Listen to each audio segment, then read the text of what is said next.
the DIY honeymooners. Today we're going to start part one of our sunroom build here at our house. What we're going to do first, if you can come see, is we have to do the layout and positioning of the actual room where we want to build at. So what we've determined for our particular sunroom is that we want to pull from the corner of our house 10 feet off of the sunroom. Off of the edge of the house would be the start of our sunroom. So we're not near the egress window too close. And our sunroom is 14 feet wide, which will take us all the way to 24 feet off of the corner over there. Now for our footing layout, we have 6 footers that are going to go on the subfloor deck structure here. So we're laying those out right now, making sure that they're positioned correctly and then evenly spaced off the wall of the house. So we're going to have 2 rows of 3 footers. And where we've determined, you can see I've spray painted certain marks off the corner. We're 10'8". We're going to extend that line out 5 feet and then another 5 feet. Over here, our next spot is 17 feet even. And our final spot is roughly 4 inches. We position and square up everything. That'll tell us exactly where we're going to dig, so we can then pour concrete and start the substructure build.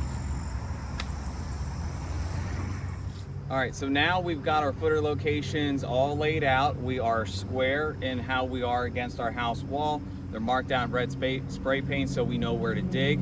And I'm gonna just take the camera here and kind of walk you through something. So just to see, what we ended up doing was we pulled from the house foundation wall. We found the center of our footer. Now in our township, we need a 16-inch around footer. That is, we're gonna dig 36 inches deep. Sometimes it's 32, depending on where you're at. And sometimes it's different depending on different municipalities. But we have 6 footer locations. We made sure to mark them out exactly where we needed to. As you can see, all 6. And against the house wall, it's very important you do this, we also made sure it was square. The easiest way to check for square, we know that if we pull from the center of this footer and go diagonal against the wall, if that measurement is the same as the center of that footer and the opposite diagonal, we know we're gonna have a square deck. And we do, so let's get digging. All right, so we're gonna be digging the footers here now. We've actually already started a few, but before we do the rest of them, we just kind of wanted to show you. We had to adjust our layout just a little bit because we found a pipe in the ground as we started digging. And even though we called local utilities, for some reason there's still a pipe there. So we just adjusted it. But as you can see, before we start digging, what I like to do is I use 3 different tools. Now you can use machine powered tools like augers, auger attachments on different motorized vehicles if you wish. However, you can go with standard tools as well to dig a few footers. Post hole digger, breaker bar, and a shovel.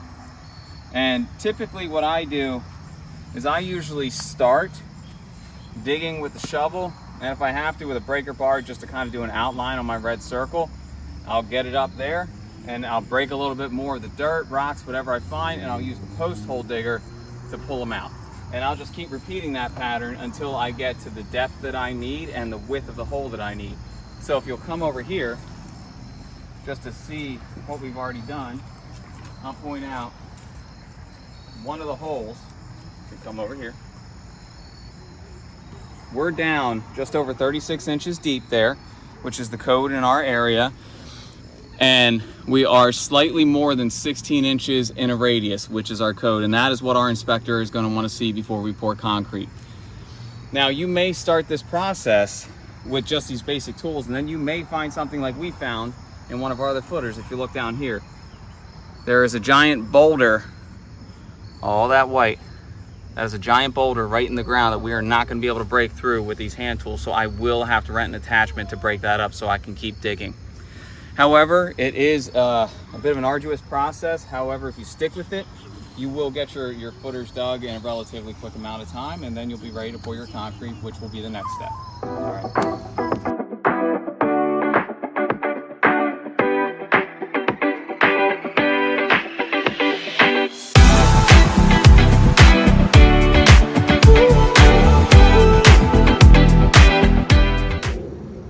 Okay, so we passed inspection on all 6 of our footers here, just to kind of show you the finished result.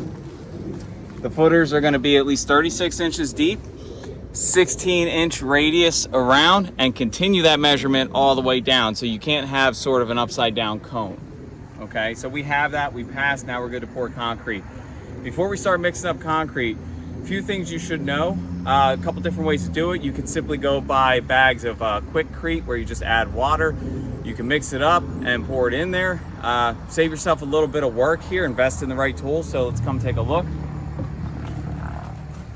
So what we have here is a little portable job site cement mixer that you can see. We'll simply add the cement mix in here with water and then let it do the mixing for us. So you'll be able to see when I turn it on, it does all the work. It saves a lot of energy, it means one man can do this instead of two. So I highly recommend invest in one of these, few $100s, especially if you're gonna use it over again on different job sites, well worth the investment. A wheelbarrow, it really doesn't matter if you're looking for a certain brand name here. I highly recommend go with something that is a little stronger, a little more durable with some good grips here, perhaps more of an alloy or steel frame that goes along with it. Try to stay away from the wooden ones. They will break on you sooner than later. I know, we've done it, and this is a second investment here. And obviously the bags of Quickcrete that we're going to do, high strength concrete mix where we simply add water. This, we did the calculation for our footing holes. We're going to use 4 bags per hole. That's going to give us an 8-inch footer, which is what we need per code in our municipality. And beyond that, the only last thing I'm going to need here is a shovel, so I can offload the concrete where I need to easily. So let's get started mixing.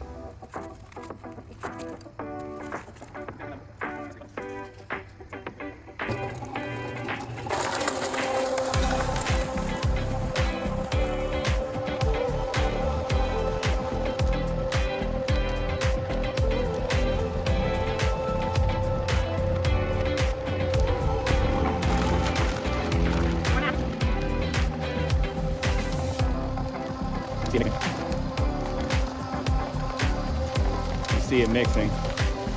So you let it do the work for you. And you'll see it's still rocky. It'll get smoother as it mixes. We'll add more water as we need to.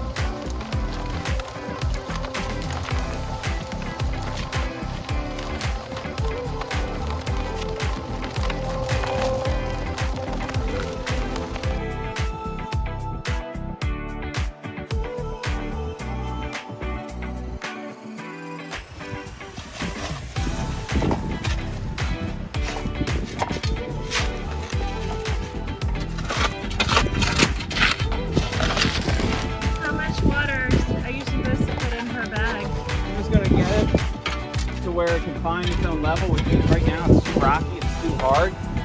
So we need to make it more liquidy. So you break up a little bit at a time, or a little bit at a time where you can. See what I'm doing here?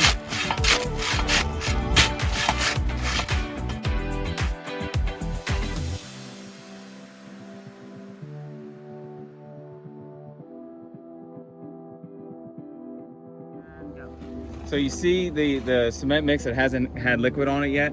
That typically will happen if you throw it in all at once like I did, but it's just the way I'm used to doing it. You could do 1 bag at a time, mix it thoroughly, and keep adding bags. Nothing wrong with that.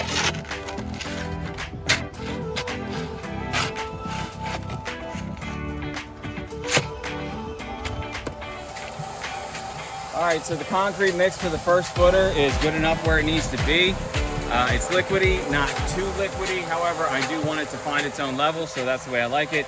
You will see clumps in there. It will not be 100% smooth because you have rocks in there. That is not going to smooth out no matter what. But this is enough. What I'm going to do now is turn this off, dump the concrete mix into the wheelbarrow, wheel it over to my hole, and use the shovel to help get it out.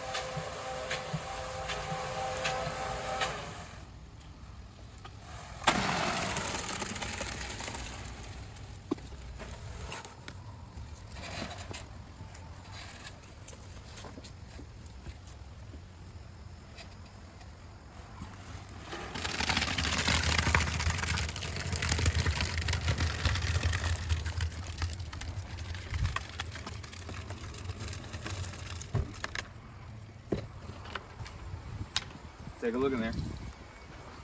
As you can see, the concrete will begin to find its own level. That just filled about 6 inches of concrete, which I said I want about a minimum of 8. That's why I'm gonna go get the rest that's in that mix, pour it, and that footer will be done.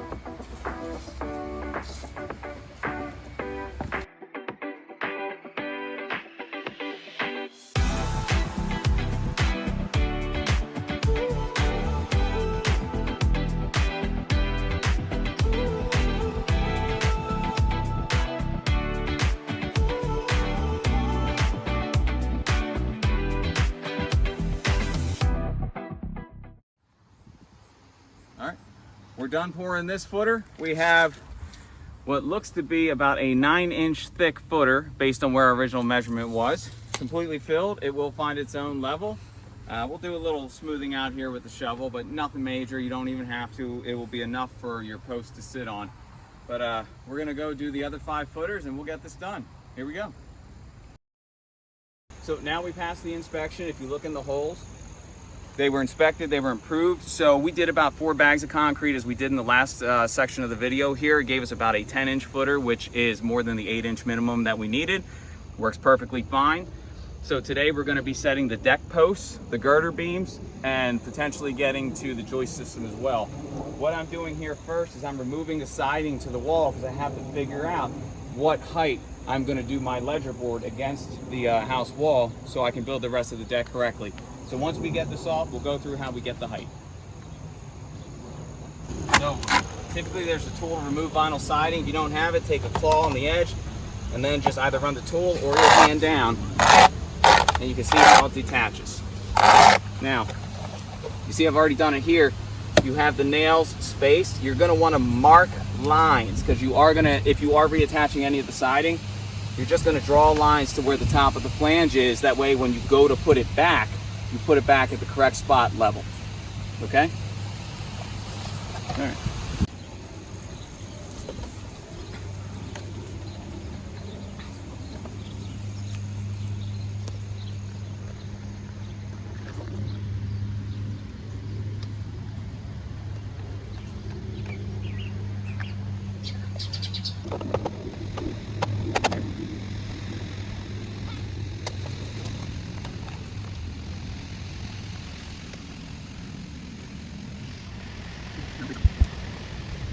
An FYI with siding, you see how that nail is not pushed all the way in? Yeah.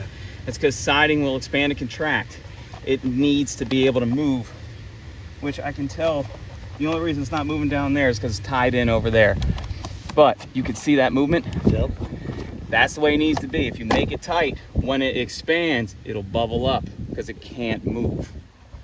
So you never hammer them all the way in? You never hammer them all the way in. Gotcha. That is a classic mistake of people who do not understand how to install siding. So now, we're just going to take out what we can. Thank you. Go. All right.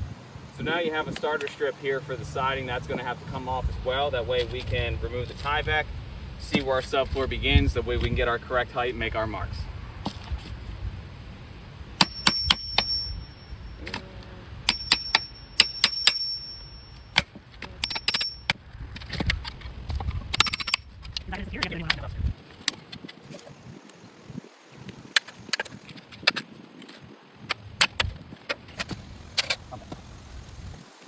Show you. All right. So now we get the idea of where we want our subfloor to match. If you take a look at this, here we have our concrete foundation. You've got your insulation wrap right there. You're going to have your base plate that sits down on top of that, and your band board essentially that starts the framing of your joists for your house. And on top of your joist sits the interior subfloor. And then you can see this plywood right here is the exterior plywood sheathing. So what we are trying to do is make the top of our joists match with this joist. That way our subfloor, which is 3/4 of an inch, just like this one, will be a smooth transition across. So what we have to do is kind of work backwards with math. This right here is a 2x10. Our deck is going to be a 2x8. So it'll be different down here, but the same up here.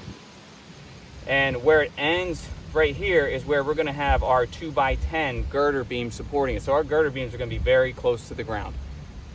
So all we're gonna do is just make some marks once we reveal it a little more, based on the lumber that you can see we have over here. Now, we can use measurements, but I prefer to cut little pieces and just make marks. That way you're working with actual live pieces. So we'll go ahead and do that, and we'll start figuring out our heights. All right.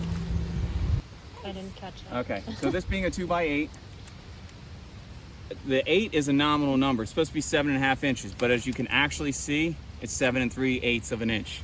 That is why I cut pieces, put them up there and make marks. I don't just subtract 7.5 because I would be off.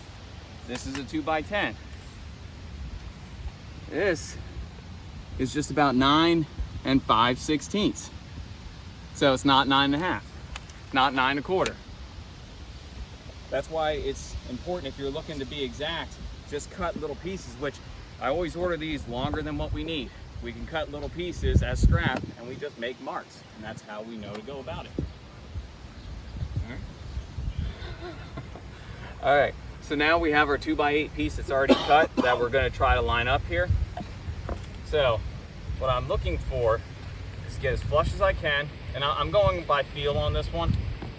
At the same time, I'm gonna put a level on there to make sure my piece is remaining level, and it is. And I'm actually gonna mark under here.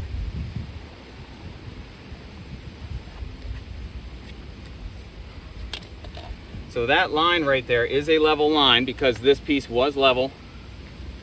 And what I'm gonna do is I'm gonna chalk a line across the way right here, because this is not only the bottom of my joist, it's the top of my 2x10 girder beam, which is what I have to create here when I'm setting these posts.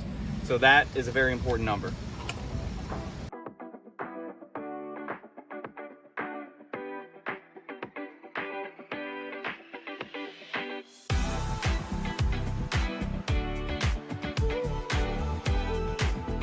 Set that scrap aside. Now we're gonna chalk a line. All right.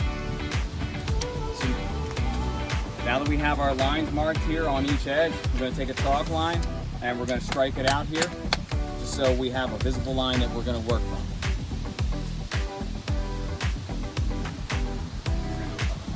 Take it all the way.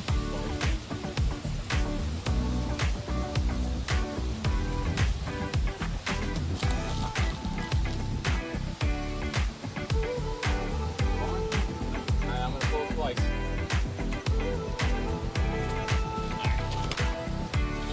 Good. All right. So, just so we know, so joist or girder is going to be below it. Now this is where this gets tricky because of how low to the ground we are. Now we have to cut a piece of the 2x10. Just scrap just like we did.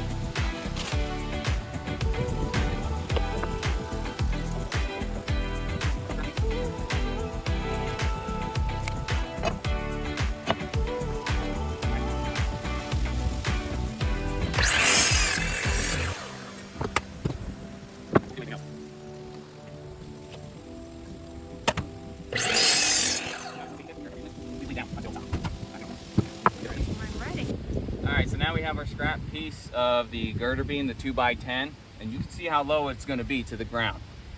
Now, we need the bottom measurement right here, because this is going to be important when we cut our posts that are going to support these beams. So what I'm doing here is I already have the bottom of the 2x8 joist. So I'm starting right there, evening it up, making sure it's level, and it is. And now I'm making my mark. I have it right there, okay? Now because it's as low as it is, and you can see it's into the grass, it's gonna be very hard to chalk a line going across the whole thing. But there's a little trick that we're gonna do to try to get the post cut to height. We're gonna take this piece and screw on the bottom a little scrap 2x4 that will then put in place, but it now is a ledge essentially to put another piece of wood to extend out so we can just mark once we have a level piece of wood. I'll show you that in a second.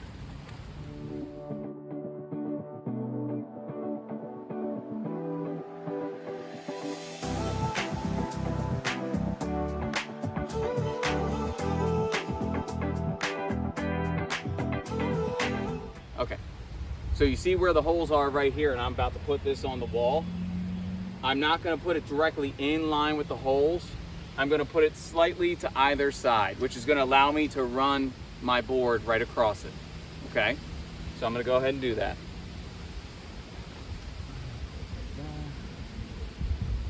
Check for level again.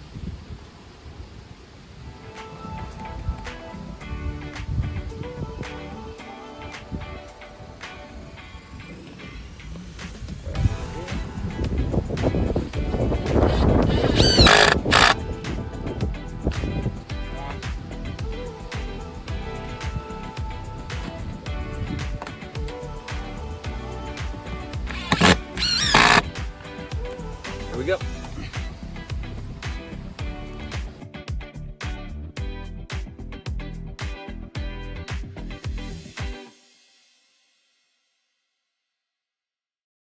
Set that here for now. Notice when I'm positioning this, I'm positioning in the center of the footer. That was per the plan that got approved by the municipality. It's what should be done versus off to any other side, stronger this way. Okay, I'm going to set that there for now. We're going to get another piece. Actually, okay, when positioning the lumber, this is important when we start putting the boards actually on, but there's a crown. Typically one side peaks and one side dips. You want the peak facing up. That way when weight pushes on it, it straightens out. If the peak is facing down and then weight pushes on it, it will bow even more. So always look down. You can kind of see this way should be up. Okay? All right, so go ahead and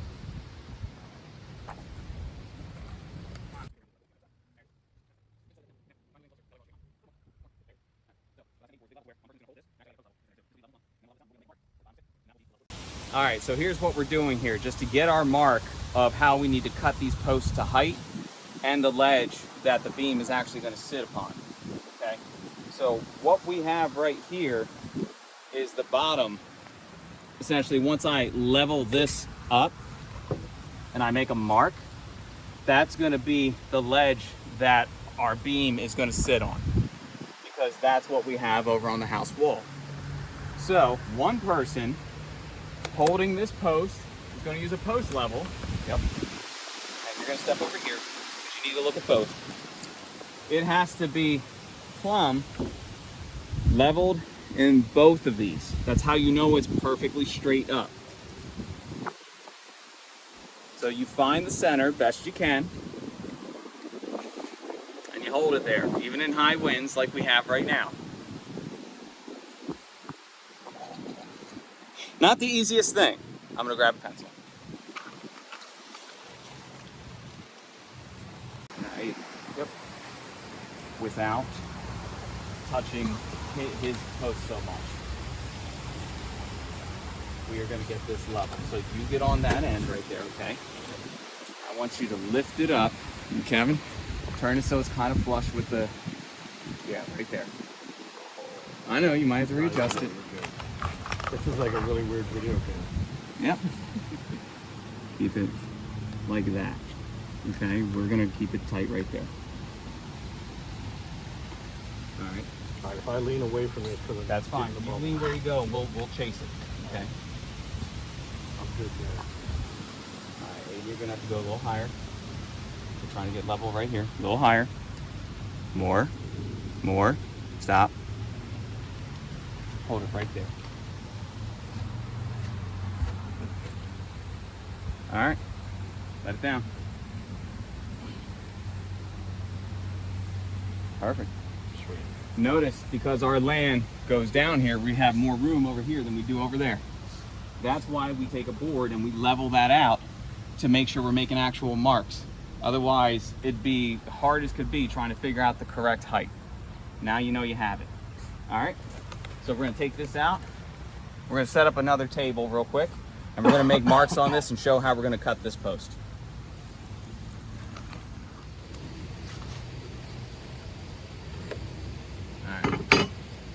Recording? All right. So we have our mark that we just made, which if you didn't see in the video, when we leveled that board to this post, I did make a mark on the underside of that board so I could see where that board would end up sitting. This is where, if this is in the ground and this is above ground, this is where the girder beam will sit, okay? So we have a 2x10 right here. We're gonna have another scrap cut so we can lay that scrap right here and get the top of that girder beam, which is where we're gonna cut this completely off, because above that is where our joist system will be of 2x8s. So we're gonna go ahead and just cut a scrap piece real quick, and we'll make those marks and we'll begin cutting.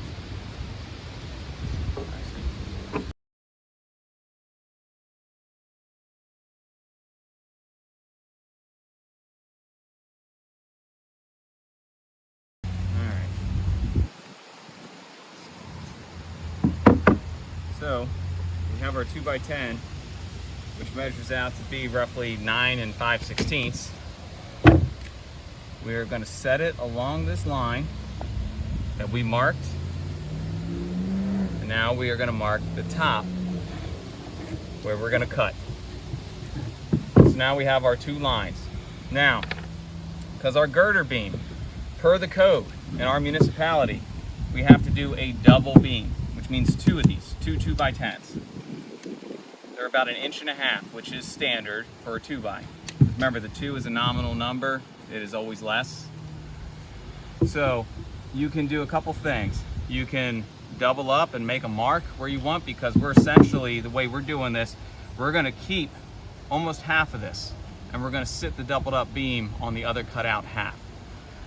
What I'm gonna do, I'm just gonna measure the 3 inches right there, which will give me enough. And I'm just gonna draw a line. Just to double check, because you can see my wood is off right there. I need to be 2.5, because these 6x6 posts are actually 5.5 inches. And it's 2.5 right there. So line them up, draw your line.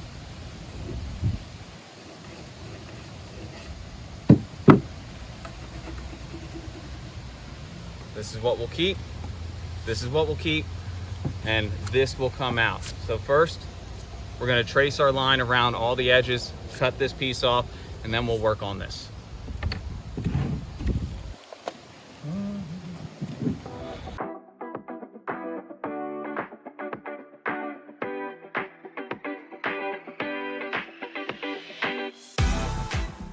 All right, as precise as I am being right here, it's okay if you're not 100% perfect.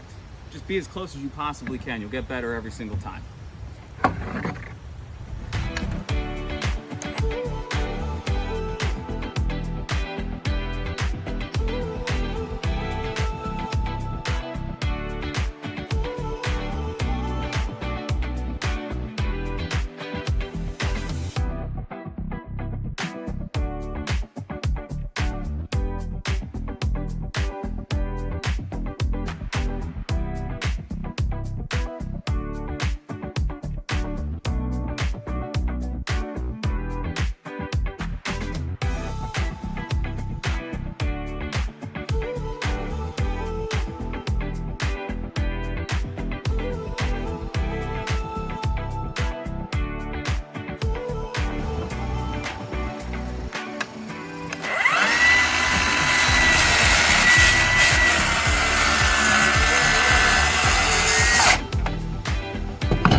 Notice the depth of my saw is not enough to go through. I'm not trying to exceed where they intersect.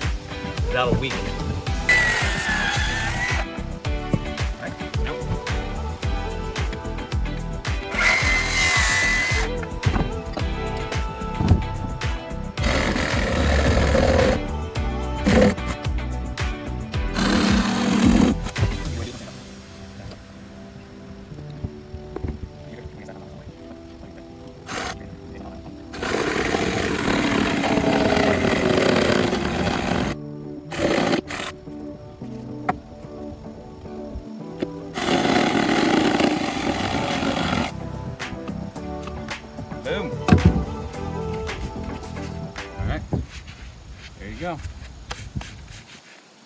It's cleaned up, perfectly nice. We have a little residue going on right here. That's not a big deal. This is enough for a double beam to sit on, especially when we secure it all together.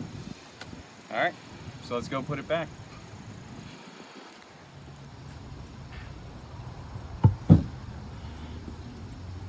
Okay, so you can see what we're doing here. We're essentially going to create the posts for all 6 footers. And we're going to make sure we're using the same process that we just went through as far as marking for level. Once we have that, we know we can then secure it all together with our girder beams. So we're going to go ahead and do the rest of the posts right now, and then we'll come back to the video here once we're ready to start securing and start putting everything in place. Now that we have all the posts cut to the way we need to, you can see what we do right here. We take our post level, which, just to remind you, we take our post level and make sure we plumb up the post how we need to. Now what we do is we take scraps 2x4, just put 1 screw into 3 different sides, and these are supports that help us keep it in place so it won't rock back and forth. So once one person plumbs it, the other person pushes the supports down, it won't move on you. We also temporarily put a beam, a 2x10, along all 3, measure off the house, so we make sure we're at the same distance off the house. That way we know we're straight and our beam is going to fit just fine. Now that we have them temporarily clamped off the way they are, all we're going to do is backfill the holes with the excess dirt, tamp it down, it'll hold on its own, and then we're going to go ahead and secure the double beam to it, and this row of girder beams will be done, and we can move on to the last one. All right, now that we have everything temporarily in place where it needs to be with the posts, we're going to start taking the dirt that we had dug up and we're going to start backfilling, because that dirt is ultimately what's going to hold these in place. So let's do this.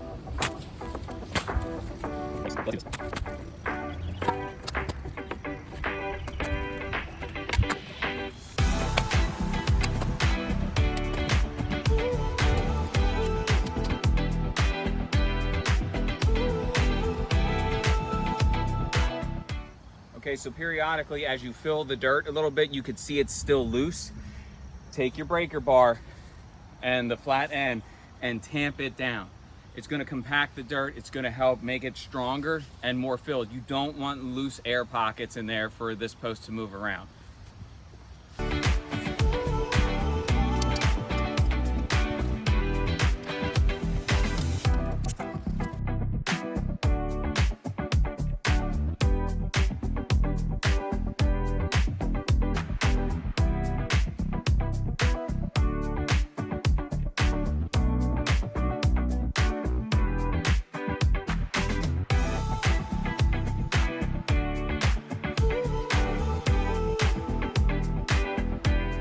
Just a small note, when lining up these posts to be where they need to be, we do temporarily put a beam on here, really just a 2x10, to make sure it's flush with the cutouts of the posts that we did.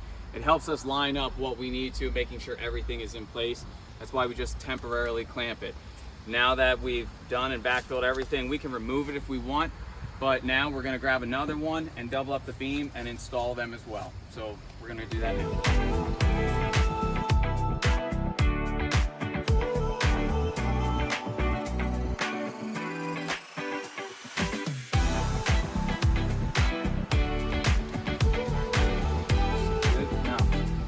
Notice this is a little bit different in height. The way we're going to adjust that is we're going to take a planer to it when it's all said and done, just to make it an even height. Okay, but for now we're going to screw these in, and even though there's an overhang on each side, the way I like to do this is once I'm done installing everything, I'll mark a line that is plumb right there and I'll cut it off exactly where I need once my joist system is installed.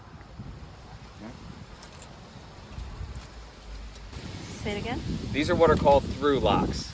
These are acceptable per code and per municipalities, however, check the local municipality that you're building in. You don't have to do through carriage bolts anymore, lag bolts, anything like that. These you can drill right in. You don't have to pre-drill any holes. And what you do per post is you do 3 per post for a double beam, but you stagger them. So the upper one on one side, the middle on another, the lower back on the original side. And that is what an inspector wants to look for. If you have to split a beam on a post, you use 4, 2 on each side. Okay, we don't have to split a beam, so we're just doing our 3 stagger pattern on each one. And it doesn't matter which side you start for the stagger, it could be either.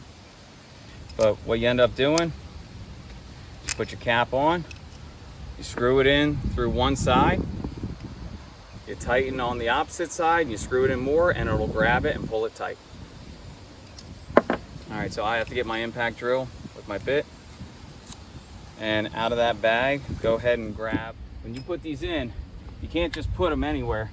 They gotta be 2 inches down and 2 inches in, okay? So, 2 inches down and 2 inches away from any edge, essentially. So this one, I'm just gonna do it about 7 1/4. This one's gonna be about 4 1/2.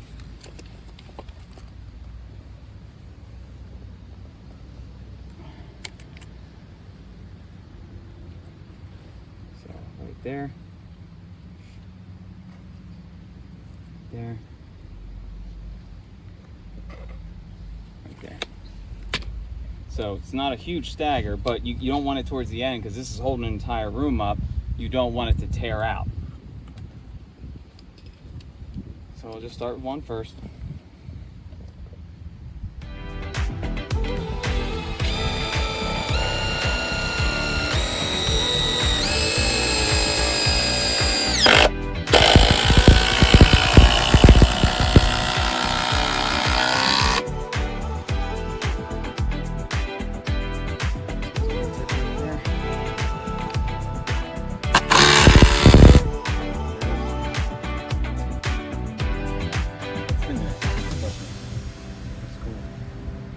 Takes a lot of time. It looks like it's so short.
No, when you're building a deck, it's always pressure-treated wood. Because it's against the elements. Exactly.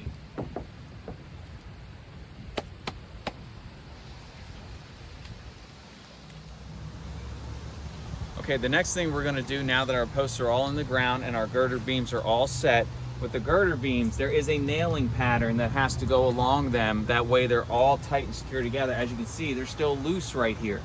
All we did was attach them to the post structurally, which is fine.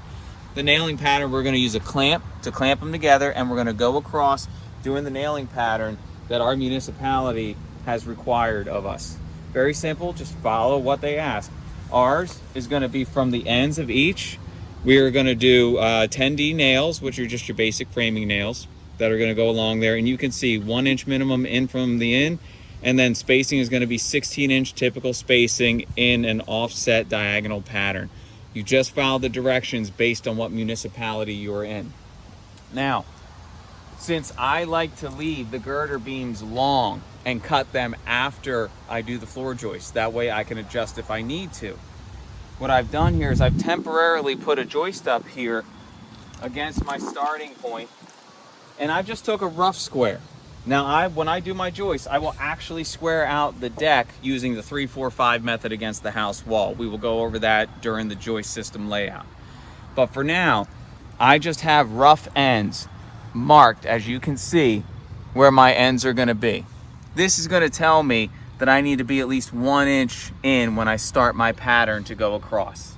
And I've done it on every single end of the girder beams, which, just following these rough marks is going to be, 1, a good job. 2, during inspection, The inspectors will be happy with what they see, and we will pass our inspection and keep moving.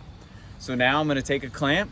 I'm going to take my framing nailer using the 10D nails, and I'm going to get to work starting to do this pattern. So here we go.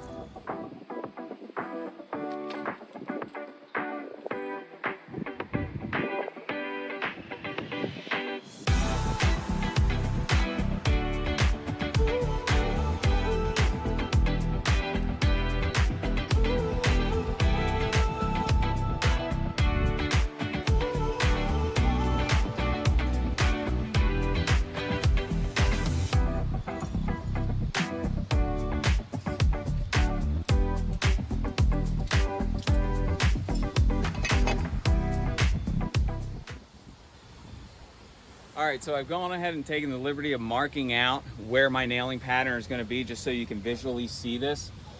The municipality that we're in right now says when we do our nailing pattern, a minimum of 1 inch away from the edge, meaning in, minimum.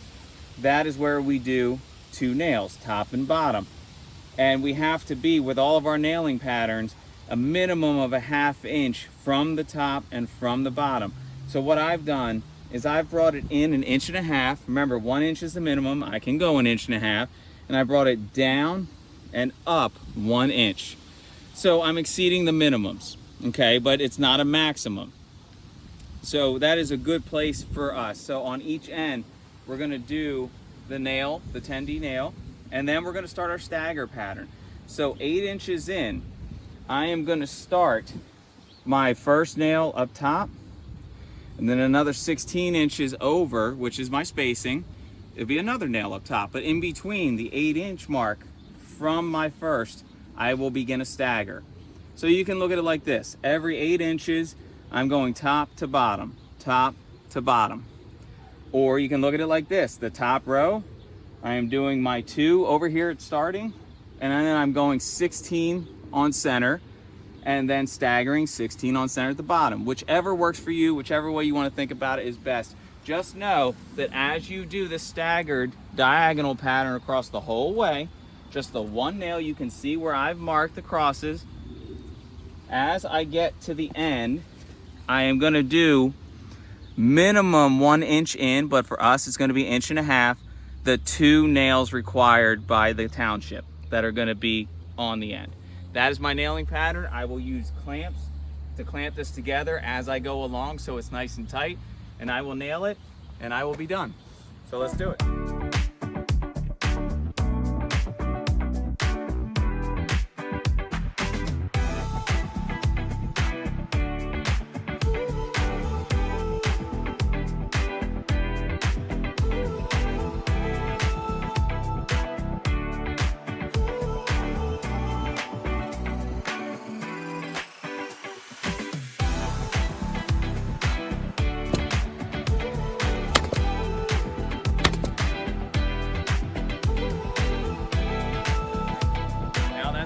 Done. Now I'm going to do the next beam and I will be done my nailing pattern.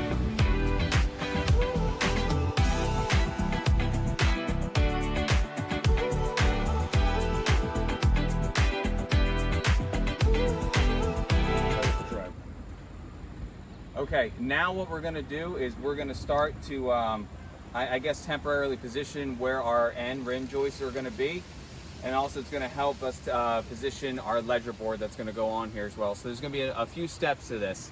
And no particular order. However, the first one I like to do is determine where I'm going to position and square up my rim joists. So first with the position, what I've done is I pulled off the edge of our house here, and I pulled off the foundation at the corner, and I've come over 10 feet, which is where I want my deck to start. And I've made a plumb line, as you can see.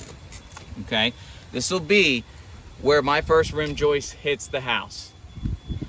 From there, what I'm trying to do, and you can see this over here, is run it out over my girder beams. So I'm going to be roughly square, meaning a 90-degree angle in that corner back at the house there. Now I want to show you something. Couple things I do, and you can do this or not, and you'll see question marks here because what I did was temporarily put a joist on top of this, and I just took a framing square in the corner of the house, and I just roughly saw where it was, knowing it wouldn't be exact, but it's a good starting point for me. And I made lines on both girder beams just to check for it. Now, in order to square this up, you're going to use what's called a 3-4-5 method, meaning if I measure 3 feet off of this wall and 4 feet off of that wall, the line intersecting both points should be 5. 3, 4, 5. That will give you a right triangle, 90 degrees perfectly. Problem is, there's nothing out here at 3 feet. So you can do multiples. You could do 6, 8, and 10. Whatever works for you. So what I did, and Kevin will hold me on that line. Kevin holds me on that line here. You can see I pulled to the edge of my girder beam. It's only 71.5 inches. Well, I can't work with that. So what I did was temporarily put a piece of wood here, bringing myself to 6 feet, which is a multiple of 3. So I didn't make a mark yet. All I knew is I had 6 feet here. Okay, and you can mark it if you want. Then I came back here. I need my multiple of 4, so it's going to be 8. So I'm on 8 feet. We made a mark down on Kevin's end over there so we could see where we're at.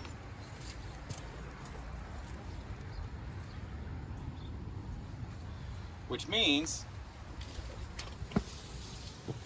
as Kevin holds me on over there, I should be able to find my multiple of 5. As I pull in, there I am. And that's what gives me my little mark right here, which means I am going to take my speed square and draw a line right through, because that tells me that's the edge of my joist that's going to give me a square deck. So we're going to go ahead and do that on this side and on the other side as well, and we'll have our rim joist locations, and they should be square. Go. Okay.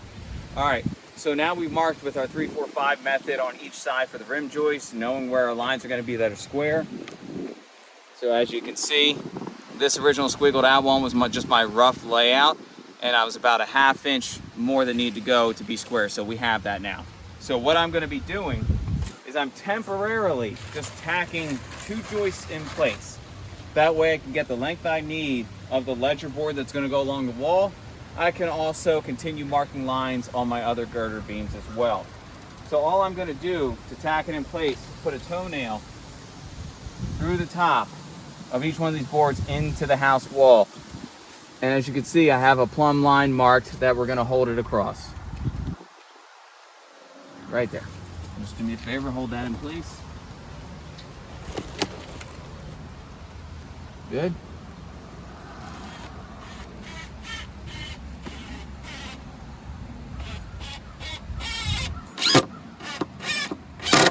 There it is. That's going to keep that there. Now we're going to do that on the other side as well. We're also then going to temporarily tack it in place along the line that we have here that you can see. That way we know nothing is moving when we go to mark our line on the other girder beam. And we will check for square up there as well. All right, so we're going to do that.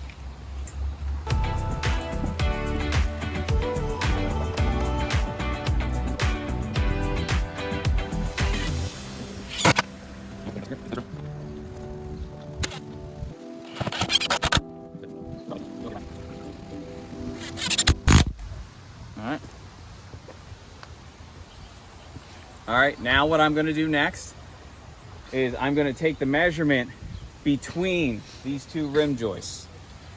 Now, some people might be asking me why I'm not doing a ledger board across the whole way and then putting this rim joist into it. That's because the ledger board is going to go between, the rim joists are going to be on the outside of it, and on the outside of the rim joist, I'm going to put structural wood screws per code into this joist, into the ledger board. And I'm also going to do an angled clip over here for hardware to help support it. And then every other joist in between will go up to that ledger board hanging on a joist hanger. So we'll get to that. We'll get to the layout once we determine measurement. Which measurement? At the top, on the inside, joist to joist, holding your tape measure tight. This one is about 13.8 and 13/16.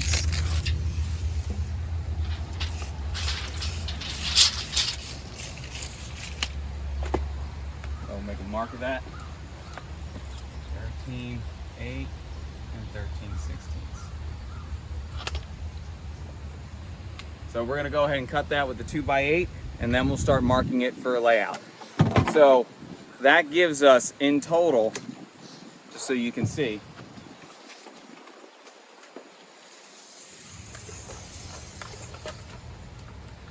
if you come over here with the camera, 14 feet even for my deck.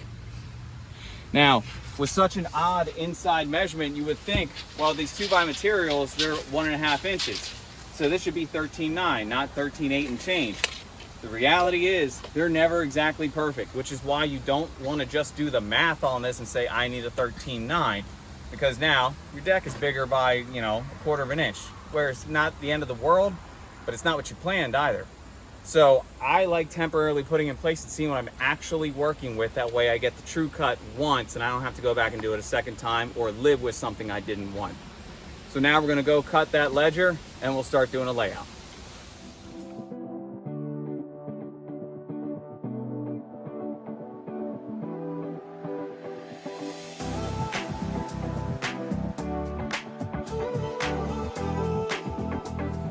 All right, so now I've marked out the ledger board and prepped it all ready to be installed and secured.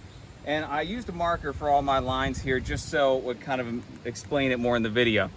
Our municipality that we're in, this is the code that is called for. We have to be at least 2 inches off the edge, and then another 2 inches after that, we have to do a total of 4 lag screws here. Now, they also have to be a minimum 2 inches down from the top, and a minimum for the second row, 5.5 inches down from the top, which we did, and you can see it actually keeps it 2 inches up from the bottom on a 2x8. So that's how we start. So all I do is I pull from the top at 2 inches, and then 5.5, and I draw a line all the way down. And you can see as you come down, I'll explain the interior fasteners in a second and that pattern. But on this end, we have to do the same routine. 2 inches in, 4 inches in, and do our 4 lag screws. Now, back over here where we started, they are requiring us to come over a typical spacing. And typical in our municipality is 16 inches on center, which means not from the end, but from this line, I cannot go more than 16. I can go less, and that is acceptable, and then I can begin 16-inch spacing if I have to. But what I've done is come over 16 inches and I stagger the pattern. So as you can see, I've made circles of where I'm gonna start. Where the lines intersect, I circled it, and then I go to the next one down 16 inches over, another one, then come back up 16 inches over, and you see the pattern that is forming of a staggered pattern. One on the top row, one on the bottom row, all the way over until I reach my last spot that would end my pattern. This is what an inspector is going to look for. I also temp my screws in place before I put it up on the wall. It just makes it easier. And so you can see what type of screws we are using here. We are using ledger lock screws, 3 5/8 of an inch. We only have a single band board that we're tying into right there. So this will sync everything we need to. All right, so we're gonna go ahead and install it now. So before we do we want to take some temporary blocks. And recording.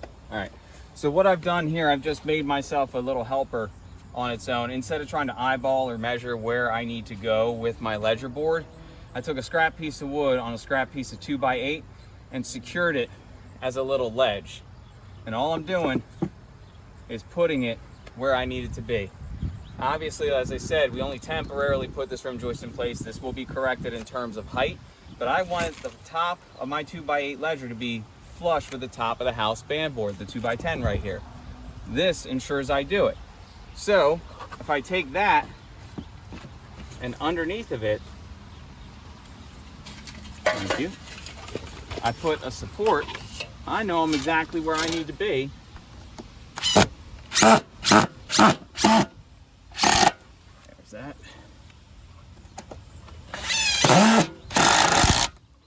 Now I can remove this. I can set my ledger board right on that. I'm going to be the exact height I need to be. I'm going to do the same with another support midway through and on the other end. So I'm going to do that now.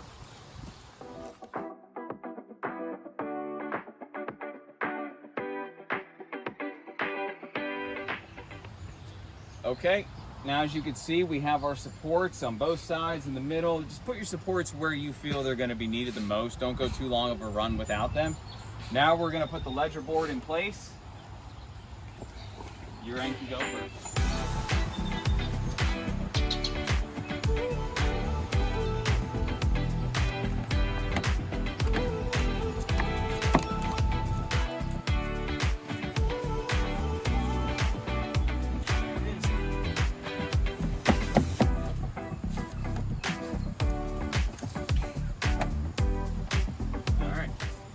Now you can see, because we put a board on top of this, a longer board is different than the shorter template that we made. So some spots are going to be a little higher, some spots will be lower.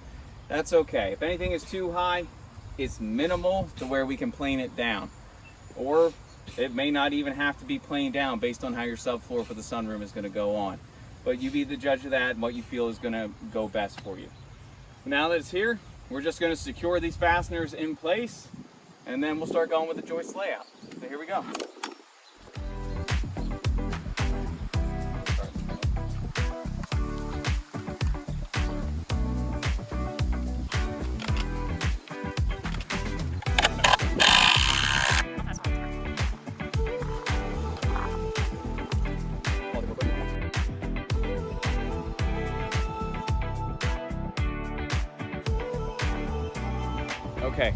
Okay, so just a little note here.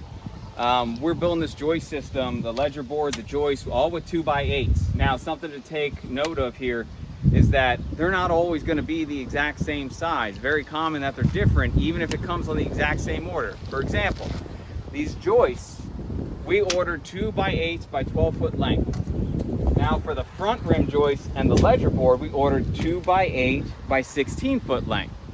Even though it's both a 2x8, if you'll look, this 2x8 is roughly about 7 5/16, whereas the 16-foot 2x8 is about 7.5. So as you can see, what we've done is put a little support down here as a temporary helping hand, but you can see it does not put us at the same height. So we're still going to have to level it out. And what I'm going to do is put a little hardware clip on here, much like the opposite of this, so it sits flush. So then I can put my structural screws in the middle right there. So I'm going to go ahead and do that joist that's going on here just to show you what we've done, and we're going to do another just so you can see. We've just used this hurricane strap here as a helping hand to get us flush and level up top. If you look on the side, I'm going to put 3 structural screws about 3 5/8 of an inch in here. What you have to do, since it's so close to the ends, is you have to pre-drill the hole first. That way it doesn't tear out and then it means nothing. So we already put one in to hold it. I will show you what I did. What I did was I came down an inch from the top, an inch up from the bottom, and about 3.5 inches, so in my center. So when I screw in here, I will also not hit the existing screws that are in the ledger board.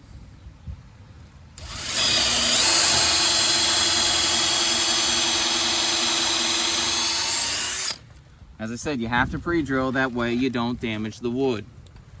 Thank you. And then, put your screw in.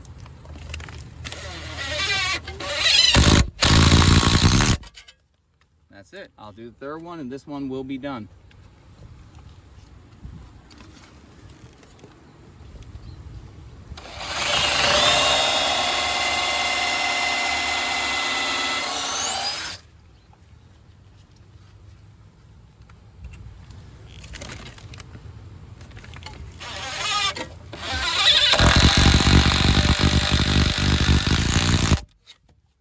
It's important to note don't countersink. Don't sink in too much, because if you do, the hold is not going to be as strong. You want it to sink in a little bit. That's about it. All right. All right, so now we have the ledger board all in place. We have the rim joists that are secured in the sides there. There's still flexibility to move because we did not tack them in place yet. So what we did was, again, we used the 3-4-5 method to square up, so we made sure that these rim joists are straight. So what we did, just so we can get a longer run, we used a multiple of 3, 4, and 5. We went 9, 12, and 15. So from here, where the joist hits in between the band board and the end of the joist, we pulled from there out 9 feet, and we made a mark on the outside edge, as you can see right there. And what we did, again, from the outside of the joist, we pulled in 12 feet, which is our multiple 4. Made our mark here in between the band board and the ledger. Finally, we then held our tape measure on that mark, came diagonal back across this original mark at 9. We were looking for 15 feet, which we found, which means this run is square.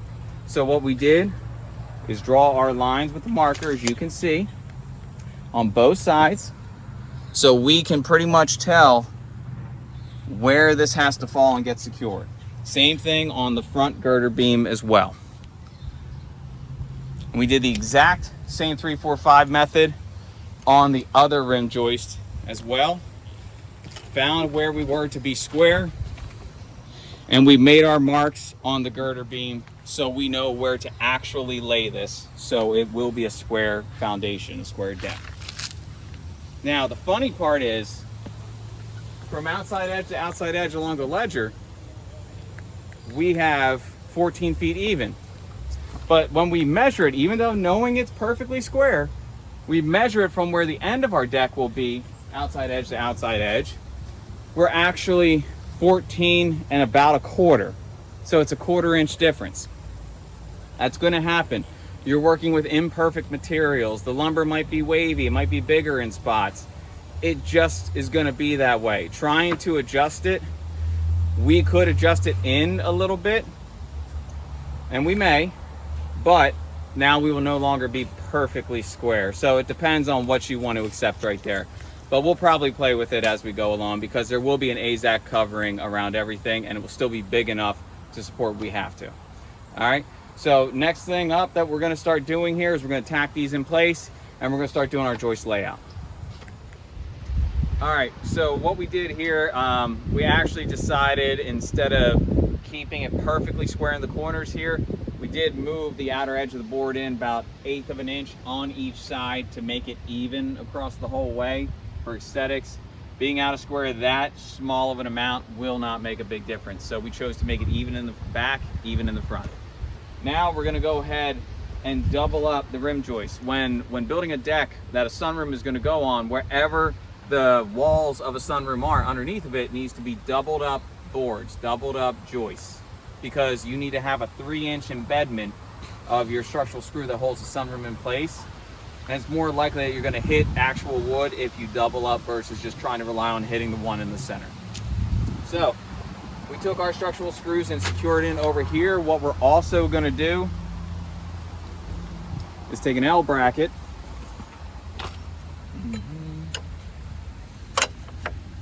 and we're going to put it right in as well. Once we secure it here, we're also going to run our second board in front of it and do another L bracket. It may seem like overkill, but I'd rather have this thing standing for the next 50 years versus the next 5. So that's what we're going to go ahead and do. Securing these in, you really take nails and you hammer them in, or you can get a metal connector gun made by Bostitch. $229 roughly, I think, is what I paid for this. Great investment.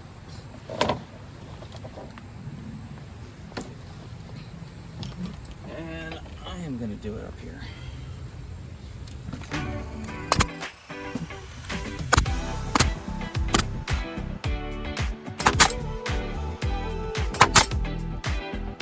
And if anything didn't go in the way I needed it to, I could just take a hammer to it after the fact.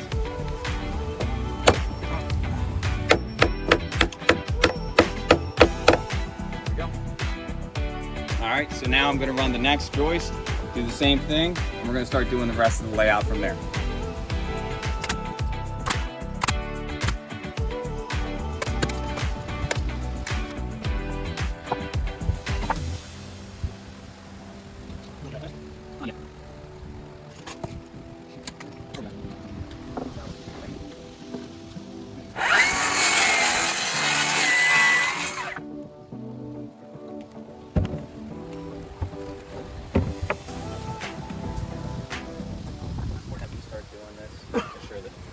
It's important as we start doing this, making sure the height of the joist remains the same because it could easily dip. So you can either do that helping hand method I showed you before with the metal connector, or if you have a helper here, he can go ahead and do this for you. There you go, nice and flush. There it is. All right, so I'll put another metal connector on here, another L bracket, and then I will secure it together.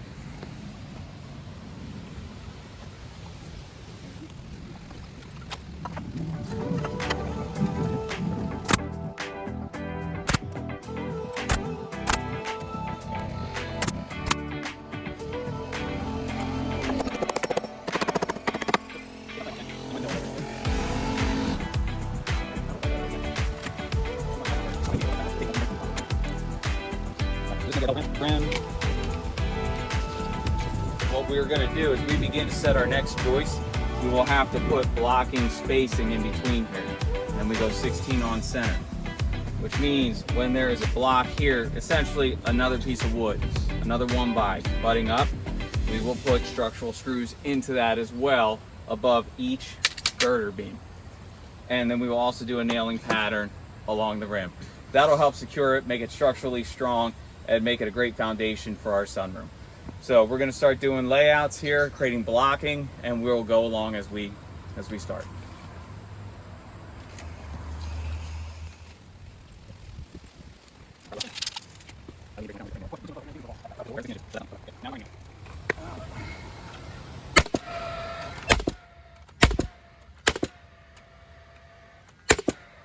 So I do 16 on center, 5 nails for a 2x8. That'll suffice for our municipality.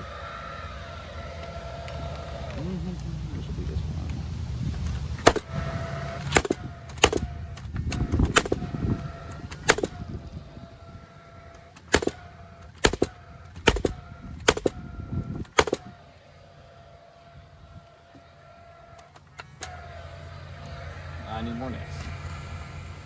Okay, with the joist, now that we have it doubled up and we have it all nailed, 16 on center, 5 nails, we're gonna put our hurricane ties in place. We already have toe screws in to hold it exactly where we want, so it's square, it's straight. What we have to do, these per code, you get a nail through each hole. It has to be, and you'll come over here because this is where I'm gonna do it. It has to be a connection, as you can see, between the joist and the girder beam. This is to stop something, let's say like there's an earthquake or a tornado. This stops what's called uplift, the deck being pulled up into the air away from the ground, what the girder beam is tying it to. These are required along every joist and girder beam connection. So we're gonna go ahead and put these in on the first one, and then we'll show you how we do the rest. It'll just be the same thing. Also, in between the joists above the girder beams, we have to rotate blocking, which means, for example, this is a block. This is where our first one is going to be. And then as we go across, we rotate. You see the beam is a double beam. So I put the first one on the front, second one on the back, the third one will be the front again. And that is how that is supposed to go per code. We'll do that after we do the connection here.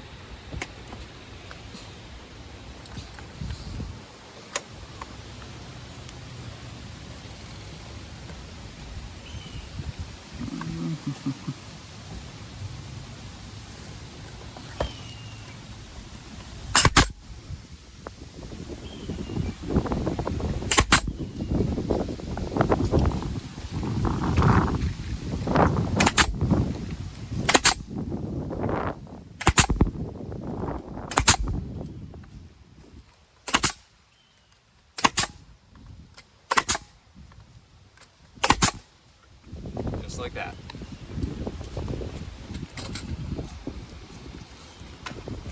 Now that's not going anywhere. We have one more.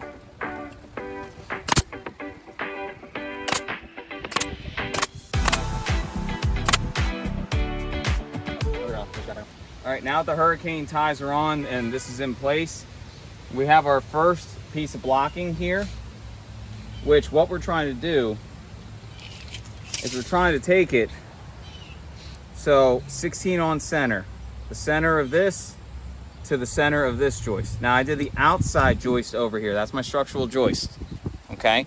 16 on center. And what I did was I got 12 7/8 was the size block that I needed for that.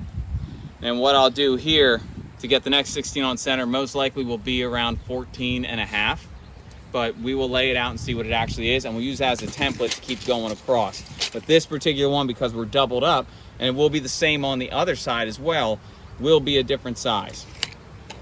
So we just want to secure it in here, starting, obviously I can't take a nail through this way, won't be long enough, but I will take structural screws eventually. I'm going to toe nail, and my bracket's actually helping to hold it in place. I just want to make sure this block is not raised up higher than my joist. Very important, otherwise it'll give me more work and I don't really want that.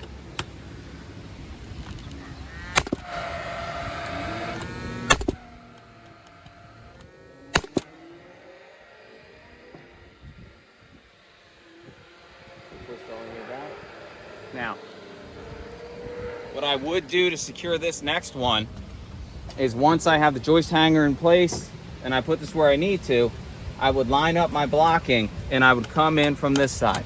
And that's how I would do each one because it's easier. But I'm not ready to put this in yet, so I'm not going to secure this just yet. We'll come back once we're ready.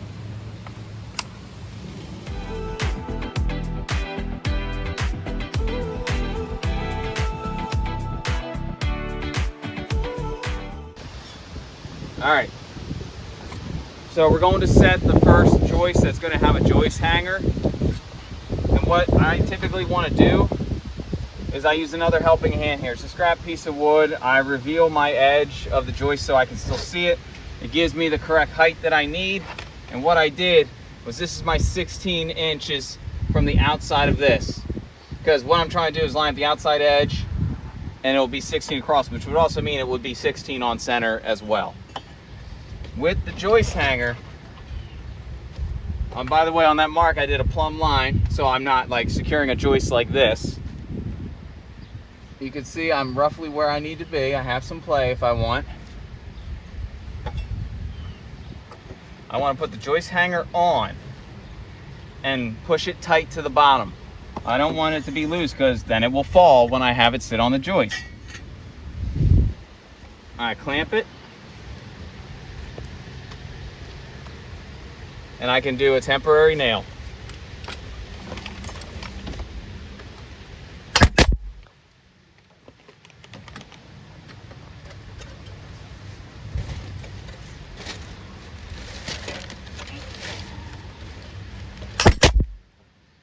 There it is. That's going to leave me at the correct height. Now I'm not going to go ahead and nail it in yet. I'm just going to remove everything I need to.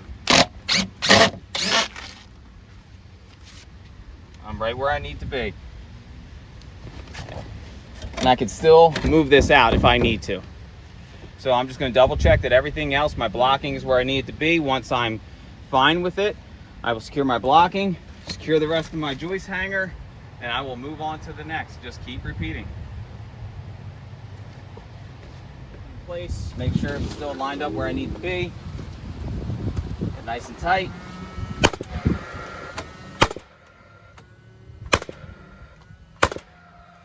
Not going anywhere. Same over here.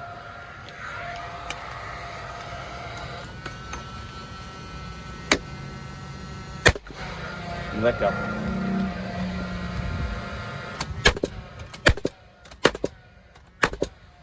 Another hurricane struck on that side? Yep. Finally, I'm going to finish with the joist because it's exactly where I want it to be.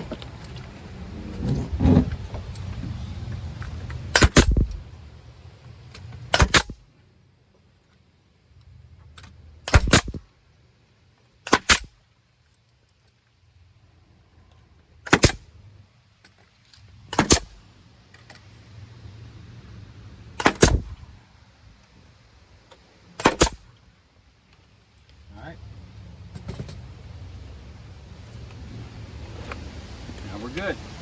This whole assembly is now what has to be repeated. As you can see, this joist will now need hurricane ties going to each girder beam, just like the one before it. We will then need to cut additional blocking to make sure the next joist is 16 on center from this previous one. We'll need to make sure we hang the new joist hanger in the exact same way. All you keep doing is the same thing. The blocking simply gets rotated on this girder beam. Since there's two beams, this one was front, the next one will be back. That way you can nail in on each side as easily as you want. Don't worry about the length of the joist yet. We will handle that on the next step. As far as the joist hanger, you can do it the exact way I showed you. If you want to do another way, you can get your height that you want. You see these little clips here? You can hit them with a hammer and they will temporarily grab the height that you want. I like the way I've shown you, but it's your choice. So all we're going to do now is repeat this entire process across the whole deck, and then we'll show you how to put on the rim joist and the final touches.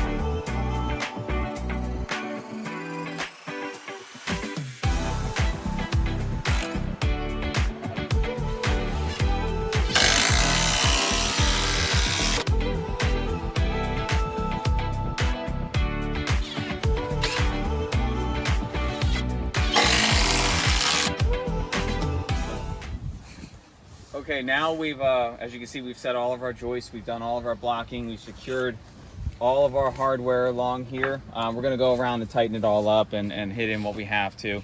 But everything is done as far as doubled up rim joists, everything.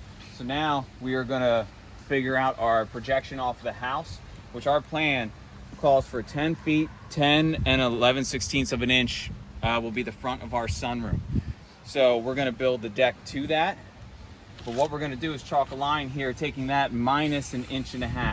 So we're going to have 9 inch and 3/16 of an inch, because we'll add on our front rim joist is going to be 1.5 inches right there, and we'll do blocking in between that.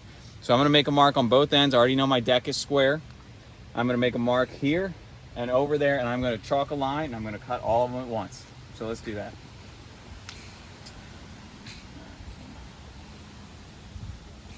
10, 9, and 3/16.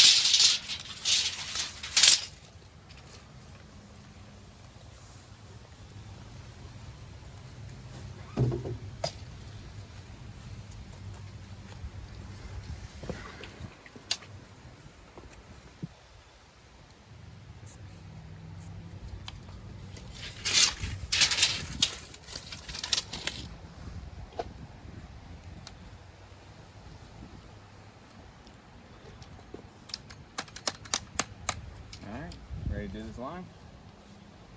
Yes, sir. Right in the center. Right in the center.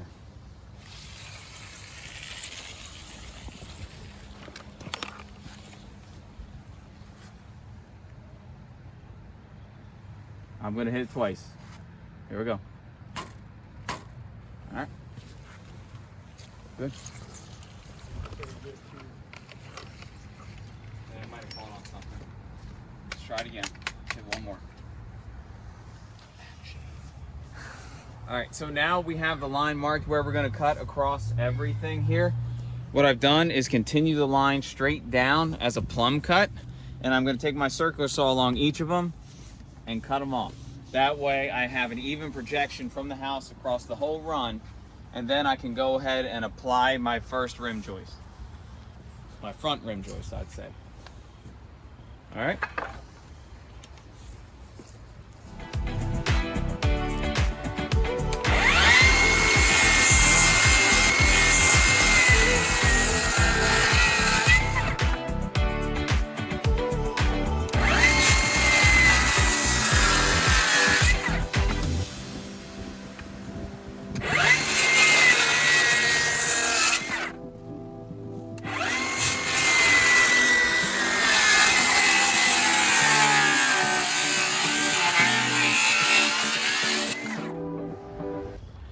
Okay, so now we have all of our fronts of our joist cut to the proper length.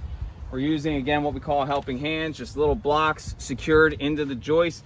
It's going to help lay our rim joist completely flush where it needs to be. Okay, because they are the same size, 2x8, 2x8. And if they're not, what we're going to do is another trick. Actually, Kevin, before you put that on, let's show them this instead. In case you have off-size lumber, we're going to hang from the top of the rim joist and hang it from the top, just like we did back on the ledger. Okay, so we'll just put 1 or 2 or 3 on the actual ledger. All right, so we'll do that. We'll hang it. We'll secure it in place with a couple nails. And then I'm going to do an additional step here. I'm going to take structural screws and go around to each joist and secure them in, just like I did on the sides where we have blocking. It's not necessary for most inspections, but I like doing it because it will create a stronger deck, and you're not trying to build something that you're going to rebuild again in 10 years. So we're going to go ahead and do that now and hang this joist.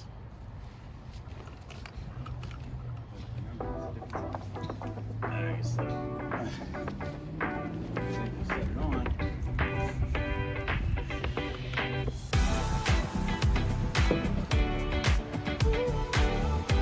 So hold right there.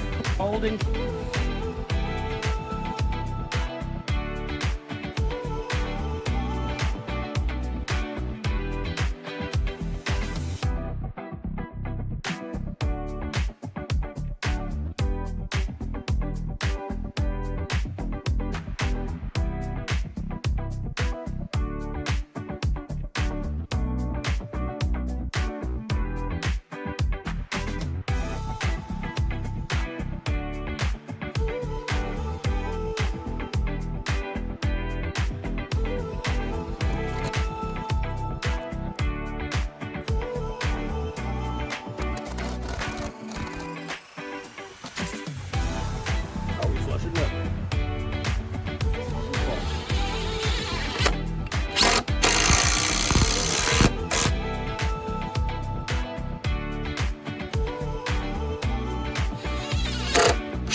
So what you can see is I started by securing, making sure we're flush at the top. I'm not so concerned at the bottom, just the top, since we're having a subfloor go on there. 2 structural screws at least 1.5 inches away from the bottoms, but sometimes just 2 inches. That's all that'll need. I'll go in each direction, straightening this board out, securing it, doing the exact same thing. Flush at the top, 2 screws, and move on.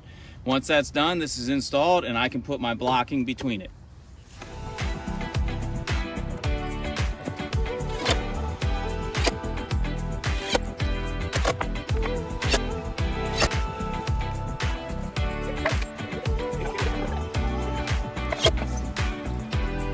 All right, so now we're doing some finishing touches, some cleanup before the inspection happens here.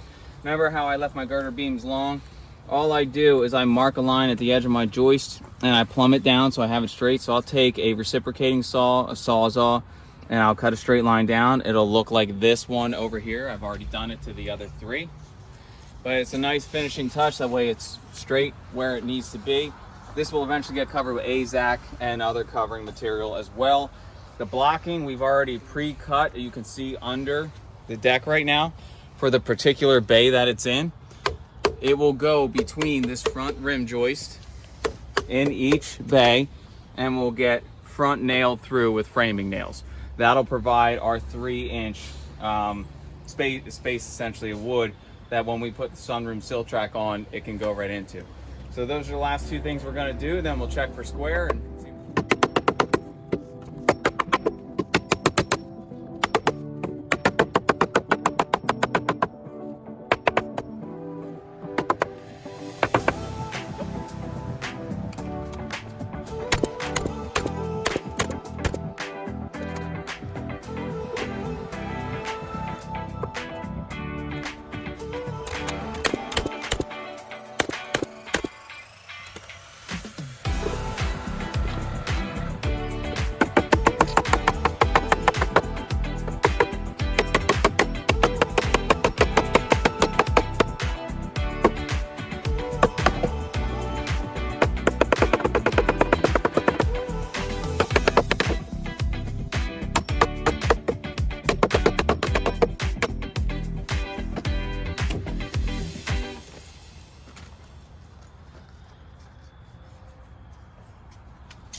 go. Now we're going around checking just final finishing touches.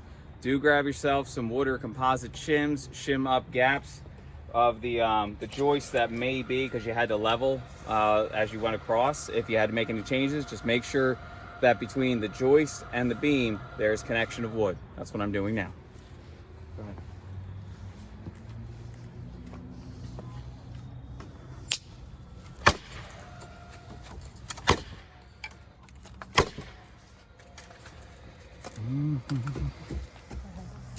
So as you can see, we've shimmed up the connections between the beam and the joist. We want to make sure that weight is transferring. We don't want gaps there, otherwise it'll flex.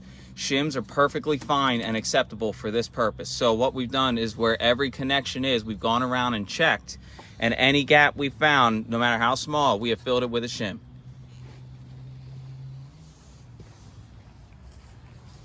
And now we are done and ready for our deck framing inspection here. All the hardware is on, fasteners, every bit of blocking, everything that we need to pass our inspection is done, and we are cleaning up now. The last thing we're gonna do, just to check, we know it's level each way. We have put levels all across. We are now gonna check to see if it's square. The way you're gonna check that is called a diagonal method. From the corner of one deck, on the outside corner where Kevin is placing that, to the corner over here, we are roughly 2/12 and 7/8 of an inch, which is about 17/8 and 7/8 of an inch. So now you're going to do the opposite. He's going to go to the corner over there, put it on the outside,